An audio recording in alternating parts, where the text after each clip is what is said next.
In the month of September, I reviewed and gave scores to 13 different amp sims. Now we're going to take a look at how they all stack up next to each other. Let's take a look at the result of SIMTEMBER 2023.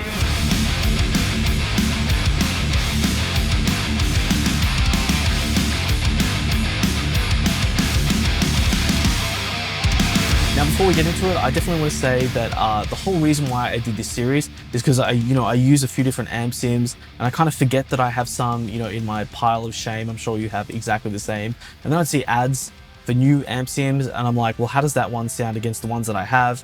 You start questioning things and like, how does all this stuff sort of fit together? So just wanted to sort of go through everything, even for my own sake, and just sort of like internally rank them and just see how everything sounds. I thought it'd be a great way to make a video series, and that's why we're here. Now, I should probably also mention with the scoring, I kind of had everything. If it was just like average of what it does, that was like a 5. And if it was better than average, if it was really, really good, it would go up to a 10. And if I thought it was below average, things would go under a 5. So if it just did everything as you'd expect, that's a 5. I think that just sort of helps with how I arrived at all these different scores. Taking a look at sound quality, Amphub, ToneHub, NAM, and Otto. Totally agreed. Fantastic stuff there. I'm agreeing with myself. Obviously, this is my list here. But I agree with those results looking at upon reflection, Disruptor, Neural Mesa, Bogren, MixWave, Clairvoyant, Nameless. Honestly, I know those scores are a little bit different there, but it's just a testament to how good they all sound. We're talking smidges of difference at that point. They all sound fantastic. Menace, a little bit lower. It's an old amp sim. That stuff's to be expected. ToneX, had a little bit of a gripe with it. I have some gripey videos on my channel. Maybe I'll link them as well. It's good. I don't think it's as good as the other ones. Maybe some people can get it to sound good. And then lastly, we have Rhino. This list, upon reflection, totally checks out. So, in terms of sound quality, I really don't have too much to add there. I think the list pretty much speaks for itself. I agree with it. Let's move on. All right, so next up is the tone variety. Let's take a look at these numbers. So NAM and ToneX coming out as winners. These ones just have to be 10 out of 10. When you have just an onslaught of community adding more and more and more to your platform, it's always going to get a 10 out of 10. And we're not talking presets here. We're talking about whole new captures. That's so cool. Amphub, ToneHub coming in next. No surprise, ToneHub, thousands and thousands of profiles that you've got there. Amphub, the same sort of thing. And the next down the list, Disruptor, that had a lot of stuff going on there. SpiritBox as well, Clairvoyant, feature-packed amp sims, Rhino. And that's the thing, we look at Rhino, it didn't have the best sound quality, but you can't deny that it did have a lot of features going on there with all the different stuff. Bogren, yep, Otto, Nameless, pretty bare bones, as well as Menace. Not surprising considering they're old amp sims. Once again, sound quality checks out, tone variety checks out, interesting stuff. Let's keep going. All right, so the next category here is features. So anything else that the amp sim is bringing to the game, so cab modeling, heaps of IRs or something, stomp boxes, time-based effects, whatever crazy stuff they bring into the table. If you had more of it, it's going into this section. So Amphub, no surprise, this one is at the top. It'd been a hot minute since I tried Amphub, and man, the amount of stuff you get in that sub is really, really good. No surprise, they have some top scores across the board. SpiritBox, that really, they did some things really, really well in that one. They had a lot of stuff going on there. Disruptor, I could probably almost bump Disruptor up a point there. They really brought a lot to the table. Same with Clairvoyant. Rhino, once again, didn't have the best sounds going on, but you can't deny that it had a bunch of extra things there. Bogren next, ToneHub. There's a little bit less in ToneHub than there was in Amphub. Different platform, totally understandable. So the Mesa IIC, whilst that had a very feature-packed amp section, all the different options you have, not a world of extra things they brought to the table, just your meat and potatoes pedals. 7, it's still a good score. NAM, really just your basic gate and stuff. I probably should have brought NAM down a little bit. And these are the things I'll learn later. Maybe I'll have to do a round of scoring at the end. I didn't do that now. I pretty much kept all the scores exactly the same. So like I said, I will do a quick roundup of all the amp sims at the end. I won't get into it too much. But the features, once again, all these is coming out exactly as I expected. So interesting to see features there. Let's move on to the next one. All right, so the next category here is interface. How pleasing it is to use. No surprise, a NeuralDSP amp sim would come up there. I really think of them as like the Apple of the amp sim game. Really, really good visuals. If I reviewed a whole bunch more NeuralDSPs, I think you'd find that their interfaces would pretty much be top of the game. I really like what they're doing there. But next up, we have Amphub. They have a pretty good layout. SpiritBox is pretty good. I probably could have bumped them up half a notch. Their stuff was really good. Disruptor, easy stuff. Clairvoyant, Bogren, Rhino, probably could bump them down a little bit. I was very confused with Rhino. I said that in the video. Things took me a little bit of time, an extra half-hour of filming just to sort of get acquainted. Had to pull up the manual. So I think it was like functionally annoying to look at, but it was visually pleasing. So that's why they landed at a 6.5 there. ToneHub, I did rank ToneHub significantly lower than Amphub. I think it's getting like a little bit old in the tooth. I don't know why it's so different. You'd kind of expect the interfaces to be the same. But yeah, ToneHub only gave a 6. And then ToneX, that whole video that wasn't meant to be a ToneX bashing video turned into a ToneX bashing video. You know, I'd set out just to do a great amp sim review and was so frustrated by the interfaces that I'd sort of hoped that they'd fixed, but everything was kind of the same. I don't need to talk about it. I made a whole video. They got a 2 for that one. All right, and then the last category here is how quick to sound good. This is like the je ne sais quoi of amp sims, because just the classic defense of like, you know, I use JST Menace or something, but it's like, yeah, how much post-processing are you using to get that in an album? And then you find out someone's got like 5 EQs and all this multi-band compression going on. We're definitely at the stage where like any amp sim can probably go onto any album. You can thicken things up and do all these different mixing tricks. But realistically, I just want to plug my guitar in. I want it to sound pretty faithful to the amp. I want things to sound good. So I wanted to have this category in there. How quick does this amp sim take to sound good? And when we look at the top of the pack here, you know, SpiritBox, Clairvoyant, Otto, ToneHub, Amphub, Disruptor, Mesa Mark IIC+. Anyone tell me that they haven't pulled up those amp sims and just gone, everything sounds good on those. Now, having a look at Bogren there, that's a little bit lower than I would have expected. That's absolutely no shade on Bogren. I think that's just the MLC amp in general. Just takes a little bit of pushing and pulling. I'm sure their modeling is great. Haven't used the amp in the real world. There's absolutely no question of the quality of their sound, but just how quick it took to sound good. Did have to play around with the pedals and stuff. Didn't just, you know, sound good instantly. Hey, 7's above a 5, 5 was average. They're still doing really good things over there. The NAM's pretty obvious. I had NAM so high because I primarily use my NAM profiles and a few trusted friends profiles. They sound great with no messing around. If you're going out there and spending 2-3 days downloading random profiles, you're gonna have different mileage, but for my mileage, I use my stuff and trusted people's stuff, so I get instant good sound there. Menace, that one's surprising considering how cheap and how old it is. Then we're getting a little bit long in the tooth with Nameless. Rhino, that took a little bit of pushing and pulling. I think that was one of the harder ones to get sounding in the mix. And then ToneX, once again, I'm not using my profiles, I'm using the community profiles. That's like an average amount of time to get sounding good. All right, so I really didn't want to just like add all the numbers up together and say, boom, end of story. The one with the highest number is the best amp sim, because it definitely does not tell the whole story. It tells a story, doesn't tell the story, if you know what I mean. All right, so top of the list here is Amphub with 44.5. Can buy the packs for Amphub, but let's be real, most people who get like a lot of mileage out of it are probably on the subscriptions. Some people hate subscriptions, and that's totally valid. I don't mind a subscription. I got it a little bit cheaper than what they're selling here because they regularly have specials.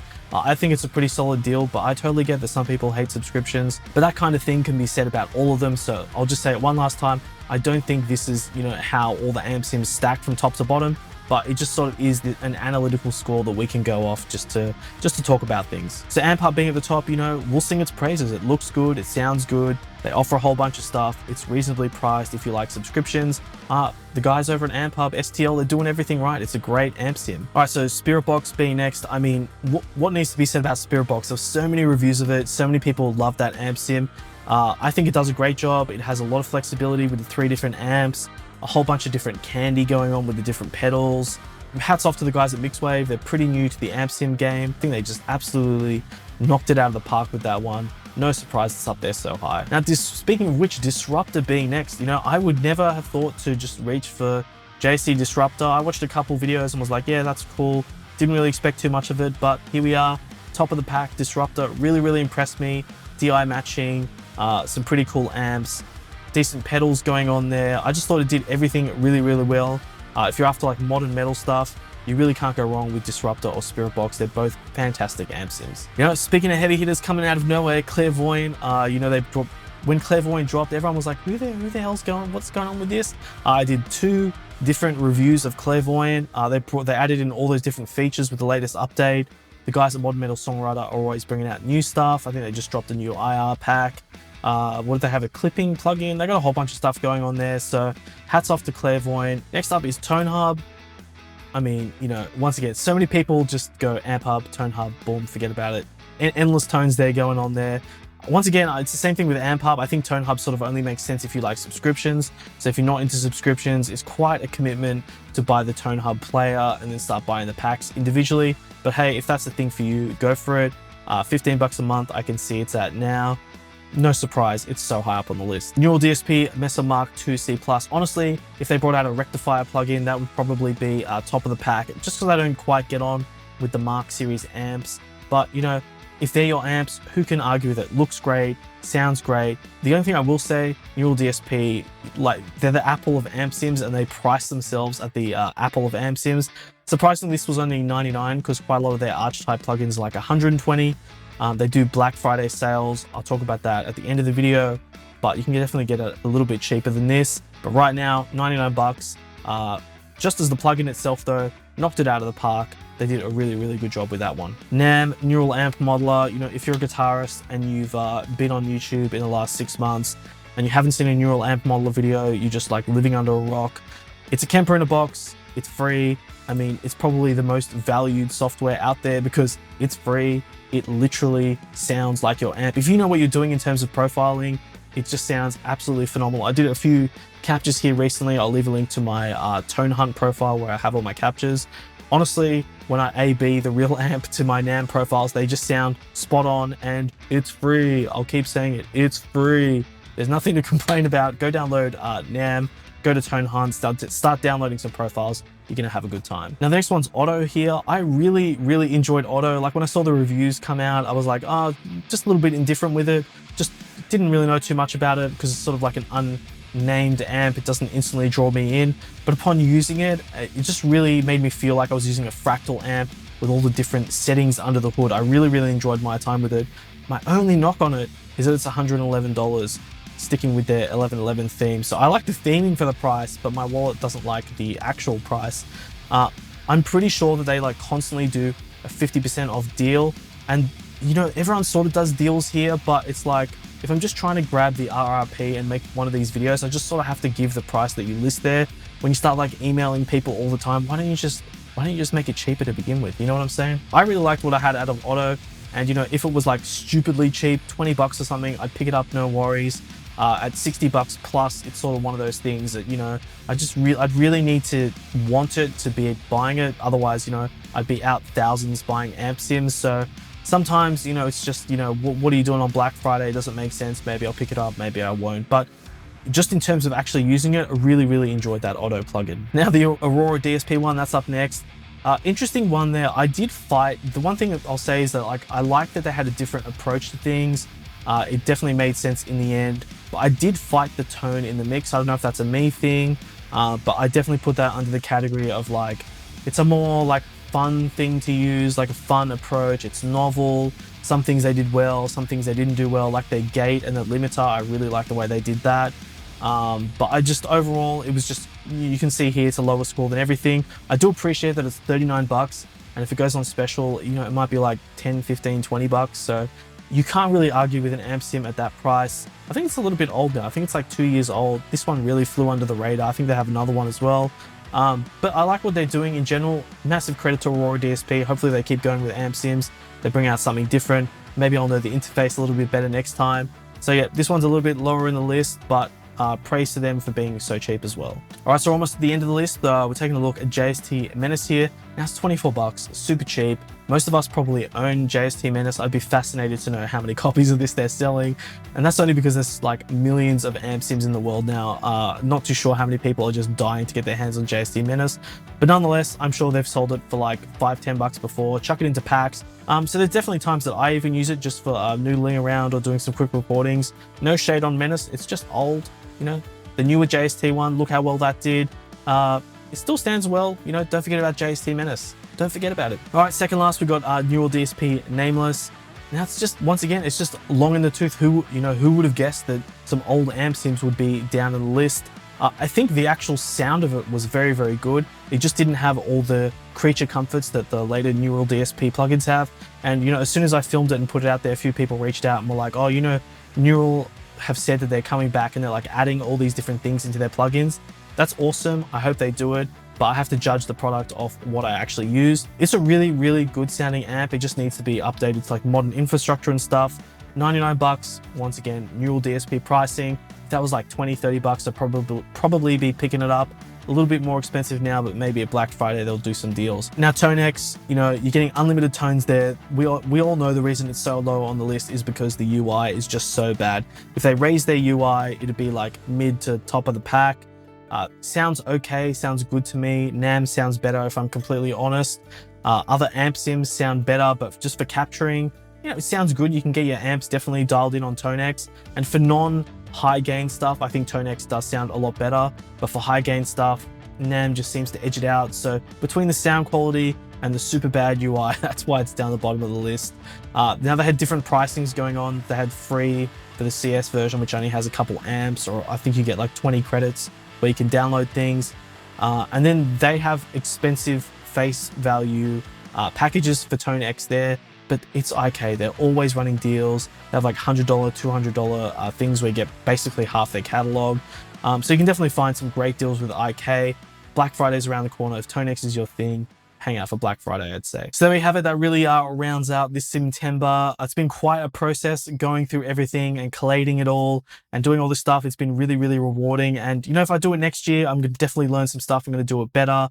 I think one of the things I'm definitely going to do next year is have like a tentative score when I do the video, but then I might have a different score when I go back and sort of rank everything, just nudge things up a point or two, because when you have things in context, it just makes a bit of a difference. I kept everything pretty faithful here, but next time I think some nudging will definitely be in order. But man, enough for amp sims now. I just have like so much software to go through and categorize and make sure everything's all in order.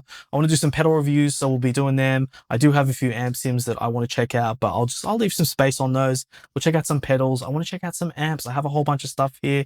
Got a new guitar coming. You know how it is.